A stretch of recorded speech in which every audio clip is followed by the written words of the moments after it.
Senator Bernie Sanders of Vermont. Folks, I want you to take a look at these pictures. This is Senator Sanders 50 years ago in Chicago at a student sit-in for racial equality. Senator, you were there for Martin Luther King's I Have a Dream speech 50 years ago. It has to be a very memorable moment for you. This is proof positive that you have been in the mix and an activist your whole life and a fighter for people.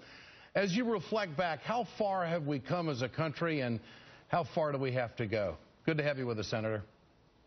Well, it's great to be with you, Ed. And I think the answer to your question is mixed results. On one hand, I think in terms of breaking down the barriers of segregation and discrimination, we have made some significant progress. I think that Martin Luther King Jr. would be very proud to see today in the United States an African-American president who not only won in 2008, but was reelected in 2012 and with a pretty good vote. And I think in terms of ending discrimination, he would be proud that women today have a much greater presence in the political process than they had when he was alive. And there are other very significant gains in terms of beating down segregation and legal discrimination. On the other hand, I think sometimes politicians and the media kind of try to sanitize King and ignore his very strong feelings about economic justice. Remember, when King was assassinated in Memphis, Tennessee, it wasn't, quote unquote, a civil rights demonstration. He was standing up for workers trying to organize a union, workers trying to get decent wages and decent working conditions. And at the time that King died, just before he died, he was organizing a poor people's march. And what he was saying to Congress is, you are spending billions of dollars on a war in Vietnam, and you're ignoring the fact that we have millions of poor people in our country who are not getting justice. And King stood up and he said, you know what? I am a believer in nonviolence, but I am compelled to speak out against the violence in Vietnam. So bottom line is, I think since King's death, we have made real progress in beating down discrimination, but in terms of the issues of economic justice, I would say that in many ways we're worse off than we were when he was alive. And of course there's questions about our judicial system.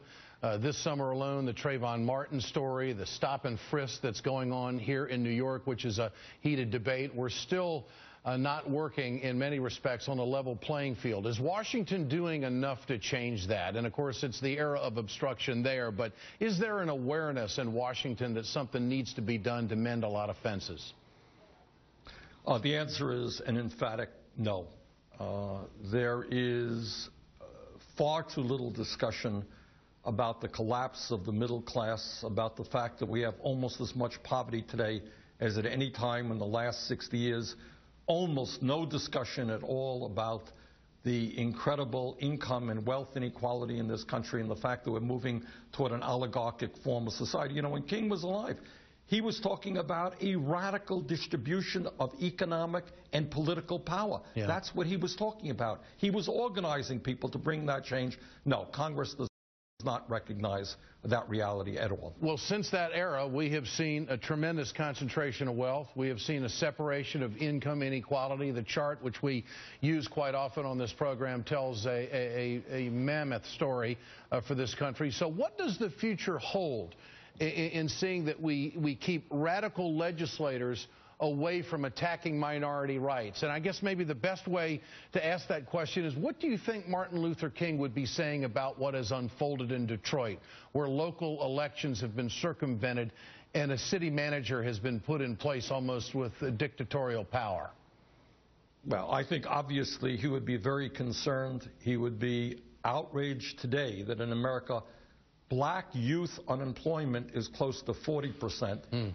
And real unemployment in this country is 14%. When he talked about and led and moved toward that March on Washington, that Poor People's March, at the time that he died, what he was talking about is an economy of full employment, massive investment in job creation, and not just for African Americans. He was bringing together Hispanics, poor whites, and he was saying we have got to stand together against the big money interest and create an economy that works for all people. And too often, Ed, we forget about that aspect of Martin Luther King Jr.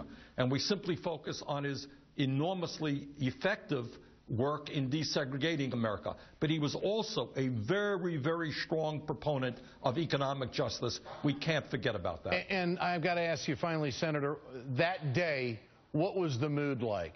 If you had to capture the emotion in your memory about what that day was like, what would you say?